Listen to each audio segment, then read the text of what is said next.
Marina, eu acho que ficou muito clara essa diferença, né, entre a terceirização e a pejotização. Agora, acho que focando um pouco mais na pejotização.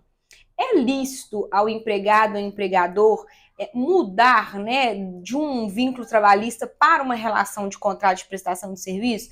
Porque quando a gente vê as pessoas discutindo sobre pejotização, dá a impressão que é algo que interessa apenas ao empregador. E nem sempre é assim. Porque, por exemplo, outro dia o Alexandre de Moraes estava dando uma decisão e ele comentou sobre isso. Ele estava falando especificamente sobre, acho que, âncoras de jornais. Ele estava falando, olha, esses âncoras de jornais, eles, na hora de contratar, optam pela contratação como fossem pessoas jurídicas, porque eles próprios pagam menos imposto de renda, e depois que aquele contrato de prestação de serviço se encerra, eles vão lá e ajuizam uma ação trabalhista contra a emissora de televisão. E aí ele fala, olha, vocês também tiveram uma vantagem ao serem contratados como PJ, porque estão pagando menos imposto. Se vocês fossem contratados como pessoas físicas, dependendo do valor do salário, você ia pagar até 27,5%, né?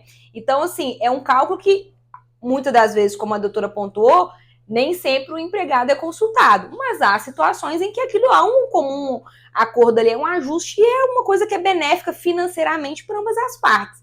Então, a minha pergunta é, seria possível, então, essas partes em comum acordo transformar esse vínculo trabalhista em contrato de prestação de serviço? Não, infelizmente não é possível, né? É considerado fraude trabalhista, justamente porque no entendimento assim, do legislador, ele entende que a legislação ela protege esse trabalhador. Então, a partir do momento que ele tem a carteira assinada, ele tem uma série de direitos ali que são garantidos. Por exemplo, a multa de 40%, o aviso prévio, o próprio FGTS. Então, ele entende que quando você sai de uma situação de segurança e você vai para um contrato PJ, você entra na pejotização, como o nome diz, o nome tem até um caráter bem pejorativo no direito.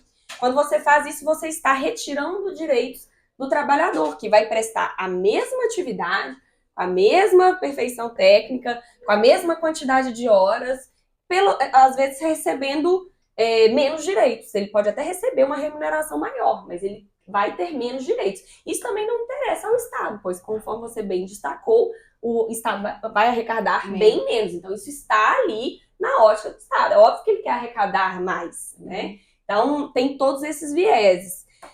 Mas tem algumas regras pontuais na legislação, como, por exemplo, de imediato não dá para você converter um empregado que é CLT em PJ. Mas a lei ela estipula o prazo de 18 meses. Então, por exemplo, se esse empregado vier a ser desligado, futuramente, passado esses 18 meses, ele poderá ser recontratado da forma, através de um contrato PJ. Isso aí é a situação em casos normais, por exemplo. Uma coisa que o pessoal tem feito muito também para sonegar desses direitos trabalhistas muitas vezes está lá o trabalhador, é um trabalhador bom de serviço, já está há um tempo, tem uma certa confiança nele ali, faz o convite para que ele seja sócio dessa sociedade. Né? Aí entra como sócio, assim, 99%, 1% para o trabalhador. Então, isso estava acontecendo com frequência. E aí, o legislador também, com o intuito de deixar muito claro de que isso se trata de uma fraude trabalhista, ele já colocou expressamente ali na legislação que não é possível fazer isso. É possível apenas após os 18 meses. Tá? Qual que é a exceção destas regrinhas que eu falei aqui? É quando a pessoa já é aposentada. Então, para os trabalhadores que já são aposentados, aí sim seria possível fazer dessa forma. Então, Marina, só para ver se eu entendi essa questão da linha do tempo. Vamos pensar nesse caso dos jornais, dos âncoras de jornal. Ele está contratado como seletista, né? Carteira assinada e todas as garantias e direitos trabalhistas. Então, não poderia, concomitantemente a esse trabalho, converter essa relação de trabalho para uma prestação de serviço. A empresa teria que fazer, por exemplo, demitir, né, pagando todas as verbas rescisórias, esperar 18 meses e depois contratá-lo aí como pessoa jurídica através de um contrato de prestação de serviço. Essa seria a forma mais segura.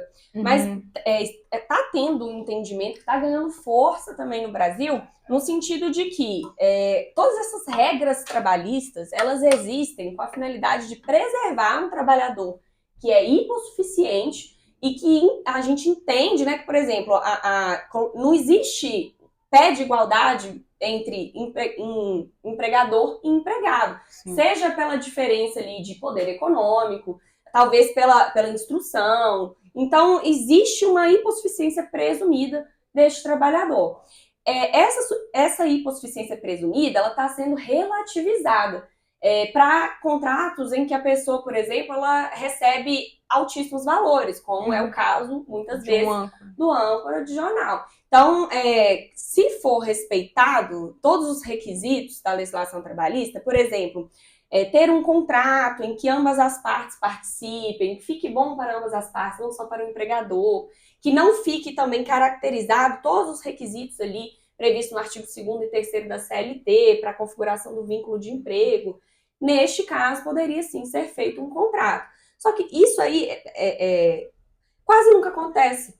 Por quê? Porque a pessoa ela quer um empregado terceirizado, quer fazer um contrato de pejotização, mas eles não entendem que esse tipo de empregado ele não é igual ao empregado CLT. Ele não pode ter a subordinação, ele não pode ter a pessoalidade, no caso dos empregados terceirizados.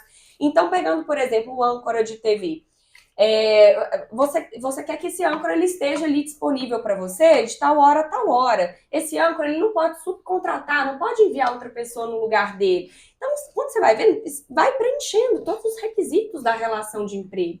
E aí eu questiono, essa modalidade para este profissional realmente seria a melhor forma de contratação? Ao meu ver, não. Se você quer ter um empregado para dar ordens, para que ele seja seu subordinado, para que cumpra a jornada de trabalho, você vai ter que contratar o CLT, ele vai ser um empregado CLT. Não adianta ficar tentando contornar a legislação para, às vezes, pagar uma carga tributária mais barata, economizar ali, alguma coisa ali, para depois sair mais caro numa ação trabalhista.